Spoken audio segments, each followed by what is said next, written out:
Pasangan calon petahana Fathul Huda Nur Nahar Hussein unggul dalam perolehan suara real count Pilkada Tuban, Jawa Timur. Pasangan nomor urut 1 itu meraih 60,83% atau sejumlah 278.889 suara, unggul atas pasangan nomor urut 2 yaitu Saki Mahbud Dwi Susianti Budiarti yang hanya meraup 39,12 suara atau sejumlah 179.568 suara.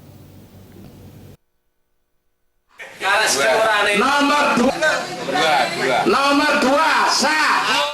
Proses pelaksanaan Pilkada Tuban, Jawa Timur saat ini memasuki tahap penghitungan suara yang berlangsung di sejumlah PPS dan PPK. Pada tahap ini berdasarkan hasil real count yang dilakukan oleh tim pemenangan masing-masing. Pasangan nomor urut 1 yang diusung 10 parpol Fathul Huda Nur Nahar Hussein meraih 278.889 suara atau 60,83%. Unggul jauh atas pasangan nomor urut 2, Zaki Mahbub Dwi Susiantin Budiarti, yang hanya meraih 179.568 suara atau 39,12%. Atas kemenangan ini, Ketua Tim Pemenangan Huda Nur M. Miyadi menyatakan perolehan suara Huda Nur yang mencapai 60,83% dinilai sudah memenuhi target awal yang ditetapkan tim pemenangan. Pihaknya juga menyampaikan terima kasih kepada seluruh warga Tuban yang turut menyukseskan Pilkada Tuban sehingga berlangsung tertib, aman, dan lancar.